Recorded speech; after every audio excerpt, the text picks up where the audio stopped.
Gloire à Dieu. Il est réellement bon. Que le nom de l'Éternel soit béni. Donc le week-end prochain, nous allons avoir un grand événement, c'est l'action de grâce, c'est venir exprimer notre reconnaissance, c'est venir dire à Dieu que nous avons une histoire avec lui, que nous sommes heureux d'être parvenus à cet âge en tant que communauté.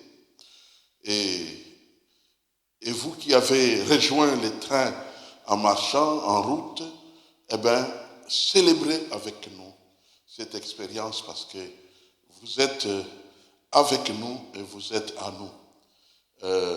On ne peut pas mener une vie chrétienne où on est en recherche permanente. Il faut à un moment donné s'installer.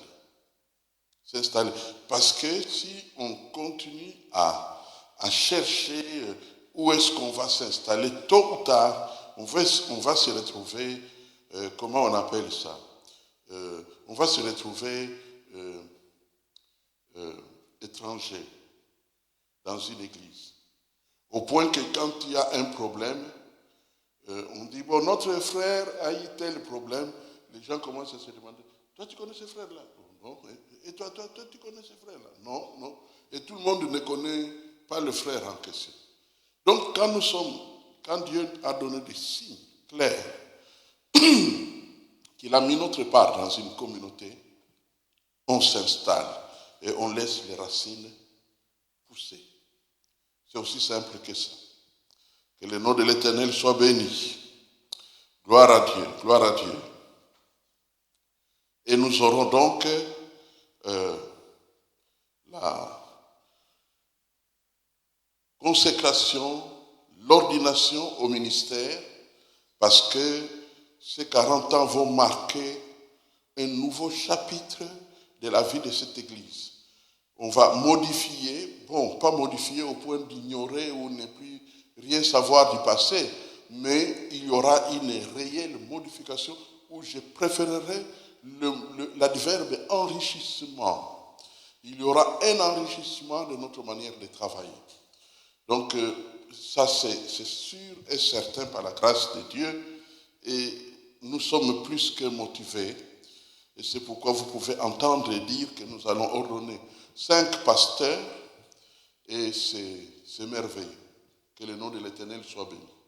Donc, ça va être un carrefour de prières, de proclamations, les samedis prochains à 15h dans cette salle. On ouvrira tous ces côtés-là et il y aura des hommes et des femmes, parfois même qui n'ont jamais été avec nous nulle part, qui vont entrer ici. Et alors, respectons cela comme une grâce particulière. Vous savez, il y a ce qu'on appelle une convocation solennelle. Une convocation solennelle.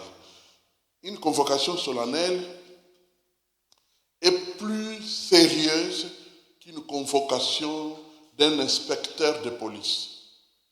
Quand un inspecteur de police te dit viens mardi à 14h, tu iras. Mais je vous dis, une convocation solennelle et dans le Seigneur est supérieure à une convocation d'un policier. Parce que en ce moment-là, on se dit, si samedi, j'ai envie de me reposer, je viendrai me reposer sur place. C'est pourquoi de temps en temps, quand quelqu'un sommeille un peu dans le temple, n'en faites pas un problème. Parce que cela veut dire qu'il a préféré venir que de rester dans son lit. Il pouvait rester dans son lit et mieux dormir. Mais il est venu parce qu'il s'est dit, il y a quelque chose d'important là-bas, à la maison de l'Éternel. Que le nom de l'Éternel soit béni. Gloire à Dieu, gloire à Dieu. Gloire à Dieu. Gloire à Dieu. Je vous propose la lecture de la parole de Dieu. C'est dans le livre de Job. Job 34.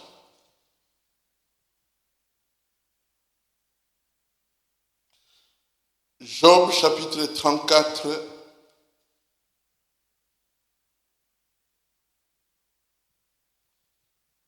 les versets 29 et 30. 29 et 30, la parole. S'il donne le repos, qui répandra le trouble? S'il cache sa face, qui pourra le voir? Il traite à l'égal soit une nation, soit un homme, afin que l'impie ne domine plus et qu'il ne soit plus un piège pour le peuple. Amen.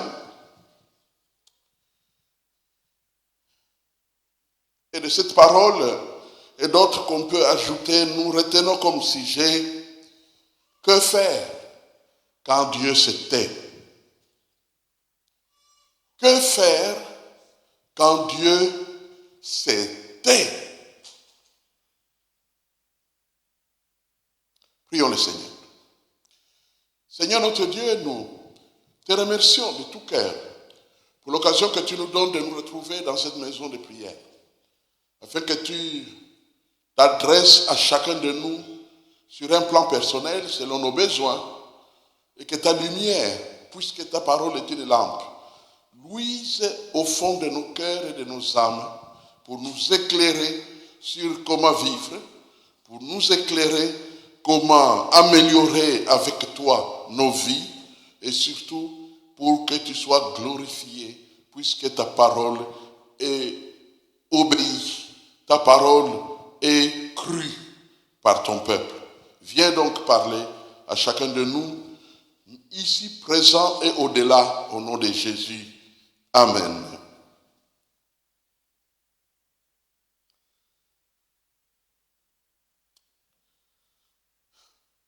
Que faire quand Dieu se tait? Se débrouiller. Mauvaise réponse. On ne peut pas se débrouiller quand Dieu se tait. Le dimanche dernier, le 28 septembre, nous avons étudié les barrières qui empêchent l'écoute de la parole de Dieu. Vous vous en souvenez. L'orgueil de la vie. L'orgueil de la vie, c'est ces anciennes choses, n'est-ce pas? La plénitude de soi qui empêche que finalement il y ait encore de l'espace dans notre cœur pour Dieu. Mais l'autre barrière, c'était le péché et la peur. Le péché qui n'est pas abandonné, le péché qu'on garde parce qu'on s'y est habitué, parce qu'on y espère quelque chose.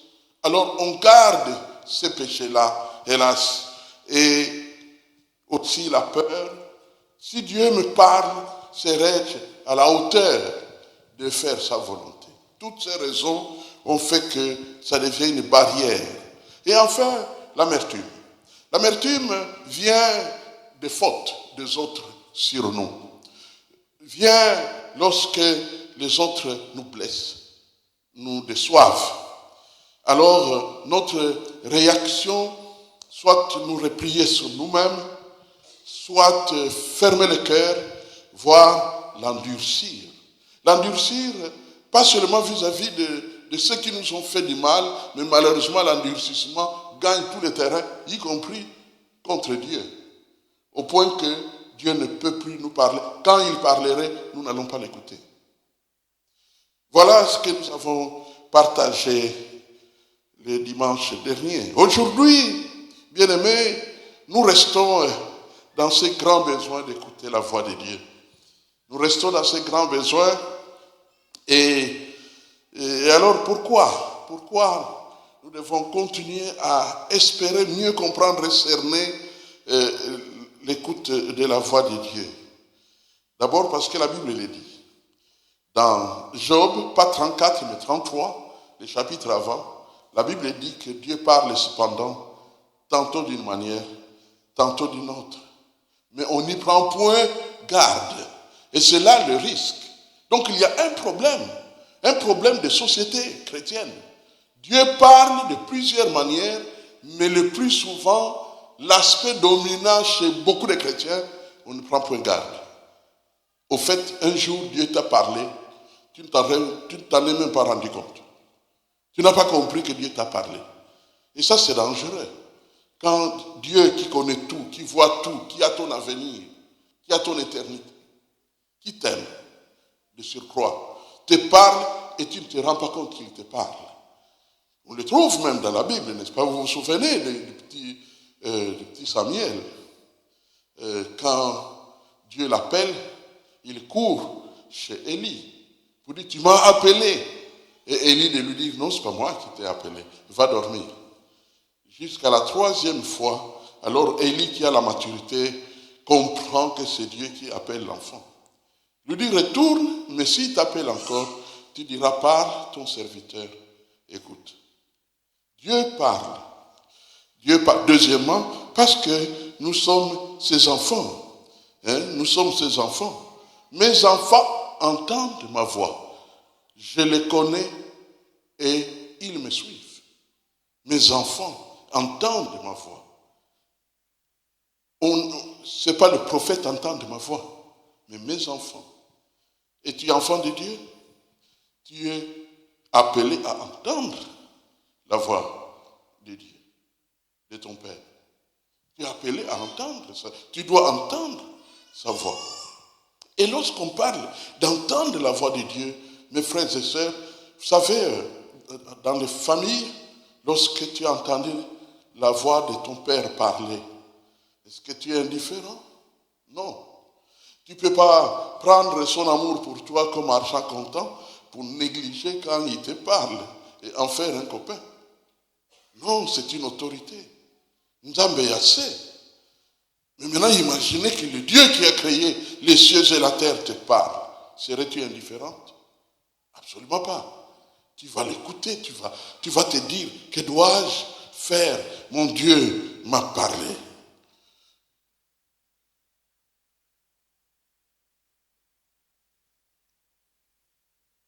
Si on écoute la voix de Dieu, mes frères et sœurs,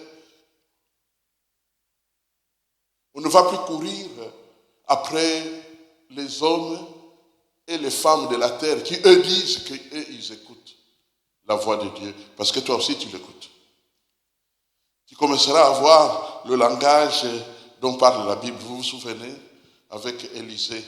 Il est en train de passer à une contrée vers Jourdain, et puis il entend sur la petite colline les enfants du prophète qui crient. Le Seigneur va enlever ton maître au-dessus de tes épaules. Vous vous souvenez de la réponse d'Élisée? Taisez-vous, je le sais.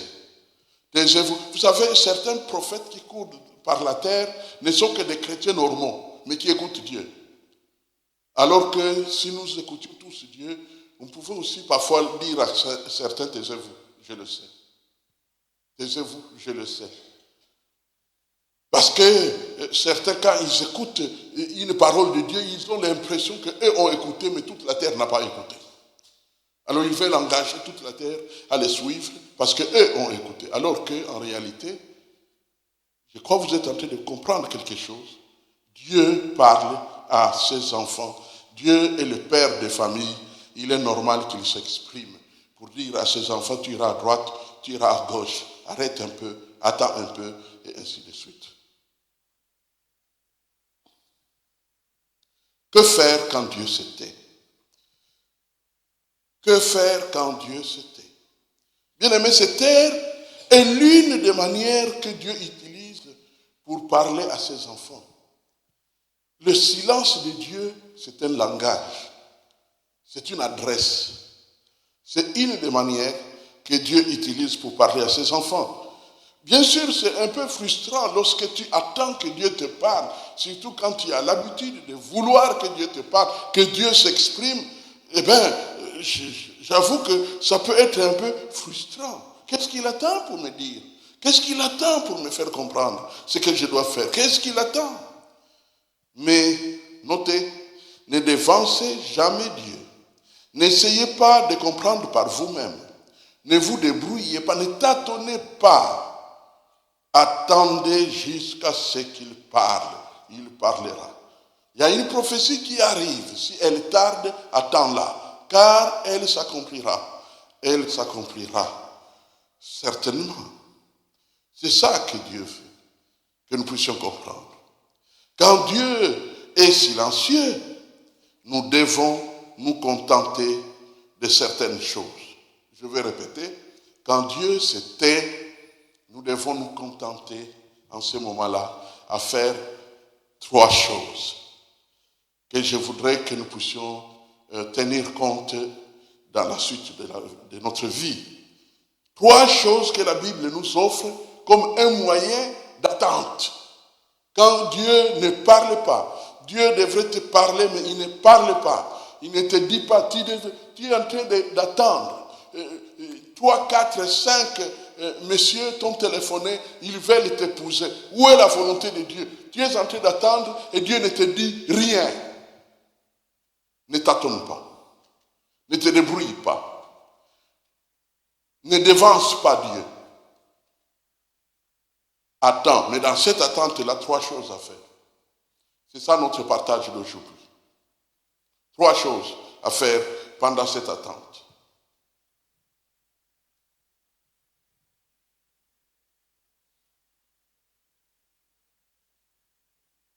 La première chose à faire, rappelons-nous que Dieu est toujours aux commandes. C'est rappeler que Dieu est toujours aux commandes. Le lui dire, en faire un sujet d'action de grâce. Seigneur, je sais que tu contrôles. Seigneur, je sais que tu contrôles. Tu es en train de t'en occuper. Je sais que tu contrôles. 5, 6 m'ont contacté, ils veulent m'épouser. Je ne sais pas qui, mais toi, tu es en train de contrôler la situation. Et je regarde à toi. Je ne regarde pas à leur démarche. Je ne regarde pas à leur beauté. Je ne regarde pas à leur bon travail d'aujourd'hui qu'ils peuvent perdre demain. Je regarde à toi. C'est de cette manière que tu avances avec ton Sauveur. N'enjambe pas. Ne cours pas. Ne te dis pas, c'est quand même ma responsabilité, c'est moi qui dois m'en occuper. Ok, non. Tu ne connais pas de quoi sera fait 6 mois suivants, 2 ans suivants.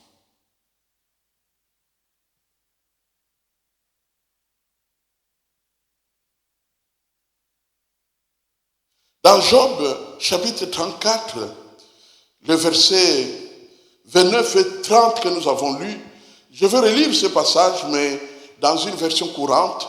Écoutez, si Dieu se tait, que t'importe? S'il détourne son visage, que peux-tu y faire? Mais qu'il soit silencieux ou caché, il est là, dominant. Il est là, et le dernier mot, dominant. Il est là, mais il domine. Dieu n'est jamais un observateur des situations. Il est dominant. Qu'il parle ou qu'il ne parle pas. Il est dominant. Alléluia. Eh oui, il est dominant. Dieu donc est toujours sur son trône, toujours aux commandes, toujours maître de tout, toujours en train d'exécuter son plan parfait pour la terre, pour les hommes, pour ta vie, mon frère, ma soeur, parce que tu es son enfant. Dieu est toujours en train d'exécuter son plan parfait. Il a un plan parfait pour ta vie. Il a un plan parfait, parfait. On parle de plan parfait pour faire allusion à sa solidité. Plan parfait pour dire qu'il n'y a pas mieux pour toi que ce que Dieu a prévu. Et plan parfait, c'est que c'est un plan merveilleux. C'est-à-dire un grand waouh quand Dieu accomplit ce qu'il a prévu pour ta vie. Nous devons vivre de ça, mes frères et sœurs. On doit être là en train de se réjouir en disant Dieu est aux commandes. Il contrôle, il contrôle, il contrôle. Il s'en occupe. Bien-aimés, quand nous ne confions pas notre quotidien à Dieu pour lui faire confiance par rapport au plan merveilleux qu'il a pour nous, qu'est-ce qui va suivre? L'inquiétude, le stress, la peur. Non, non, ne vous inquiétez de rien, mais en toutes choses, faites connaître vos besoins à Dieu par des prières et des actions de grâce. Et la paix de Dieu, qui surpasse l'intelligence. Vous savez pourquoi la paix de Dieu surpasse l'intelligence? Parce qu'on ne comprend pas pourquoi j'ai la paix alors que tout est en train de brûler autour de moi. Mais tu as la paix. Tu dis, mais c'est pas possible. Eh bien, qui surpasse toute intelligence. Alléluia. C'est comme ça que notre Dieu travaille avec nous, marche avec nous. Oh, que le bonheur est grand d'être avec notre Dieu. Alléluia, alléluia, alléluia. Alléluia, alléluia. Donc, il ne nous... Vous savez, toujours en train d'exécuter son plan parfait.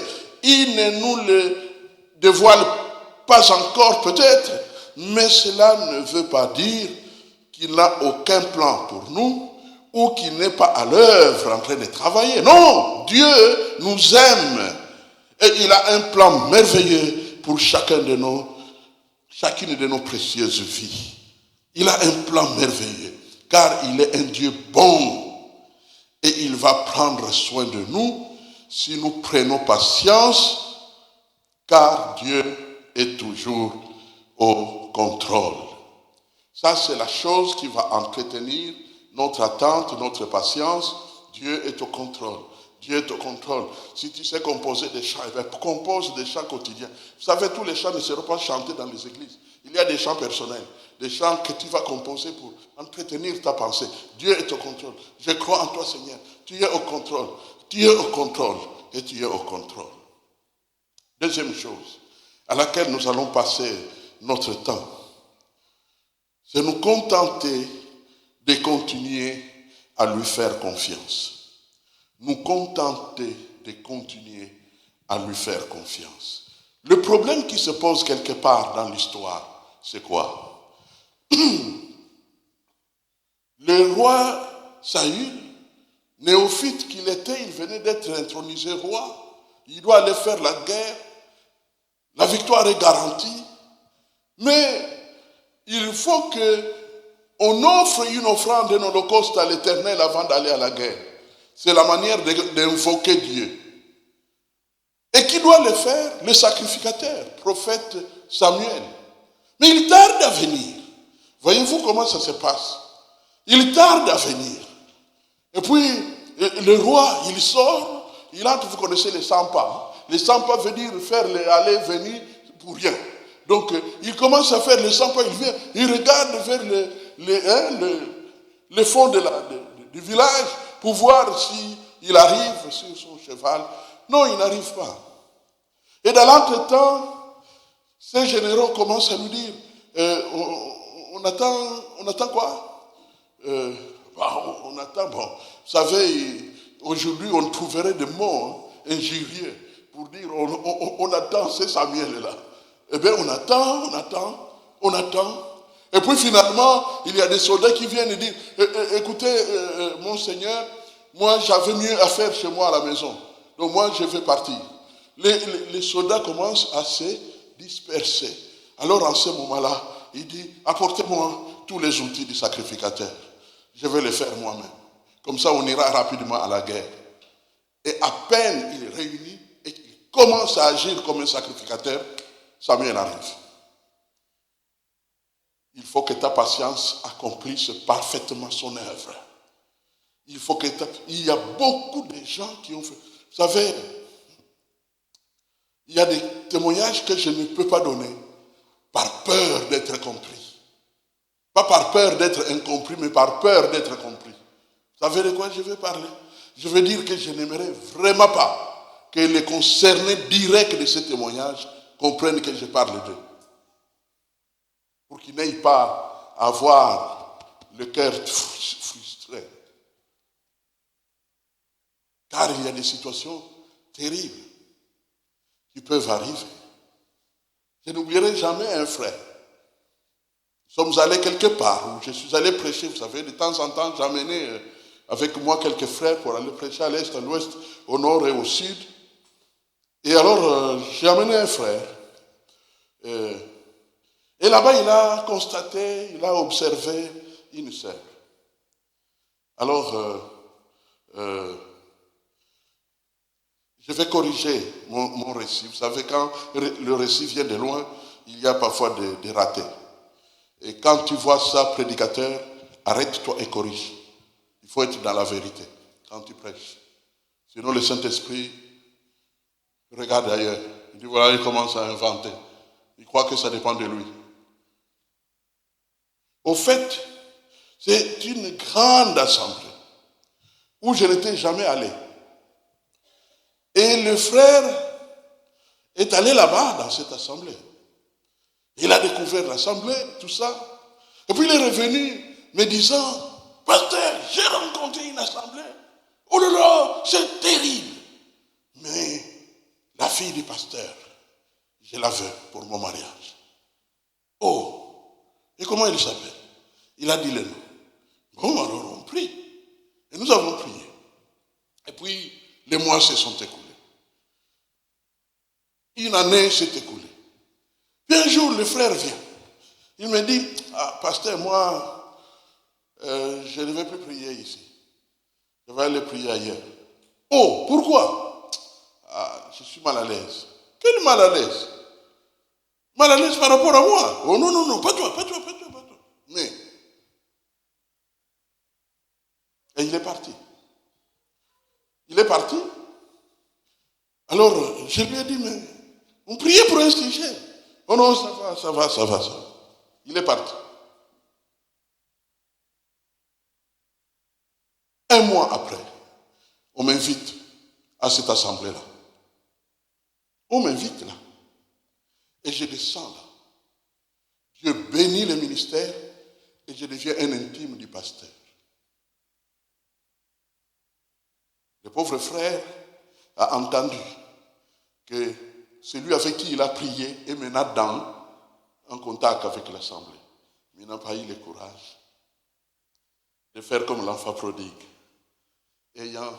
Étant entré en lui-même, il se dit, chez mon père, il y a une fille. Non, il n'est pas revenu sur ses voies. Et j'étais profondément triste qu'il ne soit pas revenu. J'ai essayé de le relancer, mais ça n'a pas marché. Il est parti et la fille nous rendra même visite. C'est comme vraiment une personne que Dieu a envoyée pour venir voir où est passé. Où est passé. Mais l'homme était déjà parti. Bon, il se mariera avec une païenne. Vous savez, Dieu peut bénir aussi, hein? Mais parfois c'est dommage parce qu'on n'a pas attendu. Continuez à faire confiance, mes frères et sœurs, c'est la clé pour avancer avec le Seigneur. Dans le psaume 50, le verset 15, que dit l'Écriture? Psaume 50. Psaume 50, le verset 15, l'Écriture nous dit ceci. Et invoque-moi au jour de la détresse, je te délivrerai et tu me glorifieras. Invoque-moi au jour de la détresse. Vous avez remarqué? Il faut toujours s'adresser à Dieu et recevoir sa réponse pour qu'il s'implique. Dieu ne s'improvise pas dans tes affaires. Si tu n'invoques pas Dieu, Dieu ne viendra pas. Dieu ne va pas intervenir parce qu'il te respecte. Il t'a créé à son image, il sait de quoi tu es capable. Tu es capable de certaines choses, pas toutes les choses. Tu es capable d'un certain pouvoir, mais pas tous les pouvoirs. Parce que lui, il a gardé la sommité du pouvoir. Il a gardé la grandeur, il a gardé la puissance, la toute-puissance. Il a tout gardé pour être celui qui gère. Pourquoi? Pourquoi? Puisqu'il nous a créés en son image, il ne nous a pas créés tout puissants. Je crois que vous pouvez vous faire quand même une idée de la réponse. Si nous étions tous là, tels que nous sommes réunis, tout puissants, ça serait assez dangereux. Hein? Tu es en colère, tu pulvérises. Quand tu es en colère, tu peux faire des dégâts. Non, il n'a pas donné la toute-puissance. Même au diable, il ne lui a pas donné la toute-puissance. Il aurait fait des dégâts et des dégâts et des dégâts. Parce que l'usage de la puissance est l'un des terribles problèmes de la terre. Ceux qui en ont, vous savez combien de temps en temps, ils font des grossièretés à cause de la puissance. Donc, nous devons l'invoquer. Je veux que tu me fasses confiance dans tes moments de détresse afin que je puisse te secourir et que tu puisses me donner gloire. Vous avez constaté et souligné certainement cette dernière expression. Je te délivrerai et tu me glorifieras. Tu me glorifieras. Quand Dieu te délivre, tu fais quoi? Tu glorifies Dieu. Ce n'est pas seulement glorifier avec des mots d'excuse pour dire je l'ai fait. Non, non. Glorifier, c'est vraiment le manifester. Vous savez, il y a un roi dans la Bible. David. David savait glorifier l'Éternel. Je comprends pourquoi. Dieu lui a remis tous les psaumes utiles pour glorifier Dieu. Parce que lui savait glorifier Dieu. Il roulait jusqu'à rouler par terre pour glorifier son Dieu, pour réjouir son cœur. Au point qu'un jour, l'une de ses femmes était choquée. Elle lui a dit, un roi qui danse comme ça devant le peuple. Au fait, sa danse était telle que, à peine, il gardait encore les habits. Au point que sa femme dit, mais c'est quand même bas. Moi, je suis la fille d'un roi. Il y avait du respect quand même du côté de mon père. Mais vous savez quelle était la réponse de David? Il ne lui a pas dit, je vais temporiser. Non, non, non, non. Il lui a dit, c'est pourquoi Dieu m'a préféré à ton père. Dieu m'a préféré à ton père. Parce que moi, je lui donne tout.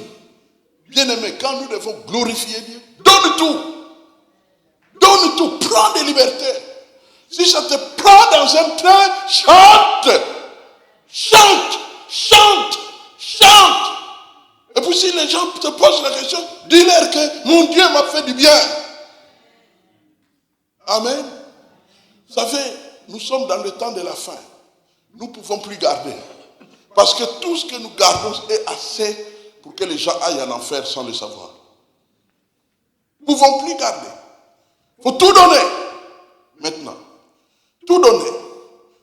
Nous devons devenir des casse-pieds. Littéralement. Pour que les gens écoutent quelque chose qui les aidera. Mais parlons avec conviction. Qu'ils n'aient pas à vous confondre, à nous confondre à des fous. Qu'ils soient sûrs que nous sommes en bonne santé mentale. Oui. Nous sommes en bonne santé mentale. Sinon, ils croiront que nous sommes des fous. Et il ne faut pas. À plusieurs de ces enfants, chaque matin, Dieu ne dit-il pas, mon fils, ma fille, aujourd'hui, peux-tu encore, peux-tu à nouveau me faire confiance? Veux-tu te contenter de me confier ton problème financier et t'attendre à moi sans oser t'inquiéter? Veux-tu me laisser m'occuper de ce projet qui tarde à s'accomplir selon tes délais? Veux-tu me confier ta santé qui ne va pas pour le moment? Veux-tu me faire confiance? Il y a des cas où les médecins ne savent pas trop quoi faire. Il y a des cas où les médecins savent quoi faire, mais quand ils le font, ce n'est pas efficace par rapport à ton corps. Donne ça à Dieu. Donne ça à Dieu. Vous savez, ce que j'aime avec Dieu, il voit tout, il comprend tout, il connaît tout. Un seul coup de regard où tu lui confies tout, il comprend que mon fils s'est confié à moi. Amen. Eh oui, il comprend parfaitement que tu t'es confié à lui. Et quand tu en as marre, il voit aussi. Donc, nous avons affaire à quelqu'un qui comprend parfaitement et donc, nous devons lui faire confiance. Pendant que nos circonstances changent, pendant que toutes sortes de tempêtes s'élèvent devant nous, sachons-le, Dieu ne change pas et il est toujours aux commandes, il est au contrôle de toutes choses et nous devons continuer à lui faire confiance. La troisième chose, hein, vous voyez, nous sommes en train d'avancer, n'est-ce pas? Hein? Donc, nous sommes en train d'avancer. La première chose, nous devons nous rappeler que Dieu est aux commandes, n'est-ce pas? Et la deuxième chose, nous devons nous contenter de lui faire confiance. Et la troisième chose, nous contenter, notez, de nous laver et contempler Dieu. De nous laver. Nous contenter de nous laver. Quand les situations qui se présentent, nous n'avons pas l'impression que Dieu s'implique, que Dieu nous parle, alors en ce moment-là, nous devons passer notre temps à nous laver. À nous laver. À nous laver. À nous laver. Lisons. Jacques chapitre 4, le verset 8. Que dit l'Écriture? Jacques, épître ou la lettre de Jacques, chapitre 4, le verset 8 nous dit ceci.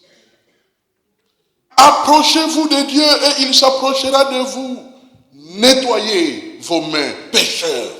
Purifiez vos cœurs, hommes irrésolus.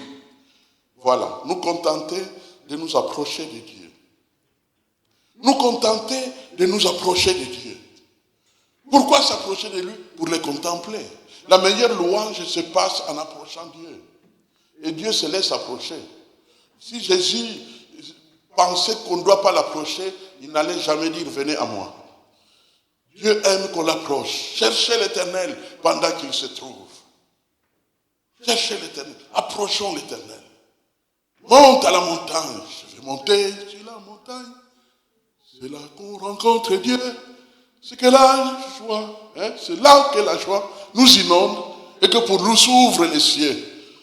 Je vais laisser les joies du monde. Les joies du monde, ce n'est pas toujours le péché. Ça peut aussi être certaines distractions, hein, certaines demi-fêtes. Vous savez, vous ne devez pas être omniprésent à toutes les sollicitations du monde comme si vous étiez Dieu. Vous n'avez pas besoin d'être omniprésent. Choisissez vos priorités. Ayez des priorités dans la vie. Ayez des priorités. Ayez des priorités. Retournons dans notre passage. Vous avez remarqué, nous contenter d'approcher Dieu, de contempler Dieu. Mais quelle est la deuxième chose? De nettoyer nos mains, de purifier nos cœurs. C'est un travail important. De prendre du temps de nettoyer nos mains. Vous savez, si nous nous contentons simplement de fonctionner, nous ne nous rendrons pas compte que nous sommes déraillés depuis longtemps. Au fait, le bruit là que nous entendons, ce ne sont pas les roues là métalliques du train, mais c'est plutôt les cailloux parce que nous avons quitté les rails. C'est pourquoi il faut parfois s'arrêter pour nettoyer les cœurs. Combien de fois ces derniers mois, tu t'es arrêté pour nettoyer ton cœur? Vous savez, notre mémoire n'est pas parfaite. Elle oublie, et elle oublie même les péchés. Elle oublie même des fautes. Elle oublie même des paroles mauvaises que nous avons sorties et nous avons oubliées. Et quand tu oublies, tu comprends que tu ne peux plus te repentir. Mais Dieu ne pardonne pas les péchés oubliés. Vous le savez. C'est pourquoi il faut parfois s'arrêter pour dire, y a-t-il quelque chose, Seigneur, que je dois régler avec toi? Et quand vous faites ça, vous serez surpris. Au bout d'un temps, peut-être pas nécessairement cette heure-là, mais dans les heures qui vont suivre, il te rappelle. Et c'est tellement clair. L'esprit de vérité nous convaincra du péché. C'est ça. Nettoyez vos mains. Purifiez vos cœurs. Nous ne pouvons pas continuer à courir. C'est pourquoi l'activisme religieux n'est pas nécessairement une bénédiction. Vous savez qu'à une époque donnée, certains chrétiens super zélés fréquentaient 3 communautés à la fois. 3 églises à la fois. Le matin, ils étaient avec une église. L'après-midi, ils venaient chez nous puisque nos cultes commençaient à 15h.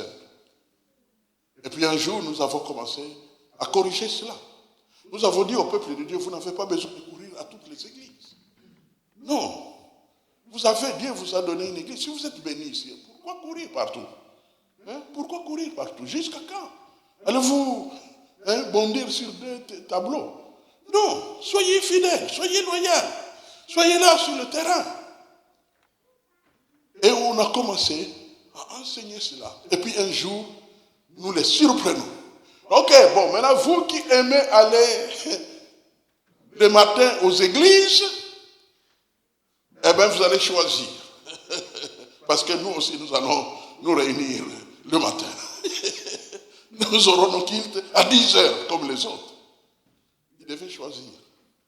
Certains ont commencé par faire un culte là-bas, un culte là-bas. Et puis, à un moment donné, coincés, ils ont pris la bonne décision de partir. Ou de rester. Et c'est mieux comme ça. C'est mieux comme ça. Mais moi, parmi les critères que j'utilise pour connaître la bonne église pour moi, numéro 1, c'est une église où quand je suis là, ça me parle. Ça me parle. D'une manière ou d'une autre, tu sens que Dieu te parle quand tu es dans cette église. Numéro 2, Dieu prend tes fardeaux. Tu viens frustré, malheureux, misérable, peut-être même stressé. Mais quand tu quittes le culte, tu te sens léger, fortifié et encouragé. Quand tu vois ça, tu comprends que Dieu t'a placé quelque part. Oh, que Dieu est bon. Dieu est bon. Vous savez que Job avait coutume de faire des holocaustes. Mais pourquoi le faisait-il? C'est parce qu'il se disait, peut-être que nos enfants ont-ils commis un péché quelque part. Vous trouverez ça dans Job chapitre 1, verset 5. Peut-être ont-ils commis une faute quelque part. Alors, il faisait toujours des holocaustes. Il faisait toujours des holocaustes. Cela ne veut pas dire qu'il n'y aura pas de épreuves, puisqu'il en a eu. Vous vous souvenez. Tous seront décimés. Tous décimés. Tous les enfants. Décimés. Vous savez, mes frères et sœurs, ne mélangeons pas christianisme et culture. Vous savez que nous, Africains, nous avons tendance à vite mélanger nos cultures, nos interprétations culturelles et la parole de Dieu. Par exemple, en disant, tous ces enfants sont morts. En fait, regardez-les bien, donc discernez pour voir bien qui est cet homme-là, qui est cette femme-là. Qu'y a-t-il là-bas? N'est-il pas un sorcier ou une sorcière? Et ainsi de suite. Pourquoi? Parce qu'on voit le malheur qui est arrivé. C'est pourquoi des histoires telles que, des récits tels que Job ont été mis dans la Bible. Pour protéger la foi des hommes de leur culture. Job a tout perdu. Allez les voir. Quand il y a 4 enfants qui meurent d'un coup, par une tempête qui frappe 4000. D'un coup, le même jour. C'est terrible. Ça peut arriver, vous savez. Je n'ai jamais voulu raconter ça parce que c'était tellement choquant que je loue Dieu qui n'a pas permis ça. Nous étions dans un grand rassemblement là-bas à la Madeleine. Et l'organisation de ce bâtiment-là avant n'était pas sécurisée. Donc on mettait les chaises sur le podium là. Pour vous qui étiez là, donc vous vous souvenez, nous étions surélevés là. On mettait les chaises. Alors comme moi je n'étais pas le numéro 1, donc j'étais dans le 3e rang. Je ne sais pas pourquoi ils m'ont mis en 3e, mais bon. Donc j'étais en 3e c'est le dernier rang. Et on s'asseyait, on louait le Seigneur, on louait. Et puis chaque fois, quand on a fini de louer, on vient s'asseoir. Chaque fois Or, quand j'ai loué le Seigneur dans mon zèle, la chaise a bougé. Et comme la chaise a bougé, là derrière, il y avait 3 mètres de vide. 3 mètres de vide. Alors quand on a terminé à louer, regarde, j'ai vraiment entendu une voix me dire, regarde. Et je me retrouve, là, tu meurs. Hein? Imagine, à Koufina. Non, Dieu est bon. Hein? Dieu est bon. Il y a des choses que Dieu ne permettra pas. Parce qu'il respecte ses enfants. C'est pourquoi n'ayez pas peur de l'avenir. N'ayez pas peur de ce qui peut arriver. N'ayez pas peur, c'est sous contrôle. Amen. Sous contrôle. Hein? Sous contrôle. Ça, j'ai raconté. Ça s'est passé sur l'autoroute de Namur. Nous étions en voiture. J'étais au volant. Mon frère Guilain était là. Et nous roulions sur la deuxième bande. Et puis, j'ai regardé le rétroviseur vide jusque là derrière. Vide. Alors qu'il y avait un chauffard qui roulait à 200 à l'heure.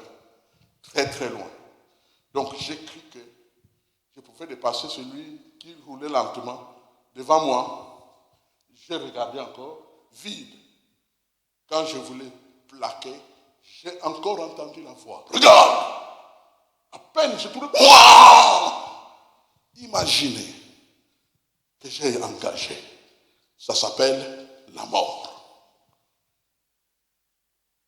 Donc, tous ces nombres-là qu'on comptabilise, tous ces nombres-là, qu'on dit, voilà, dans chaque année, il y a autant de morts par voiture ou dans la circulation, ça peut tomber sur nous à tout moment.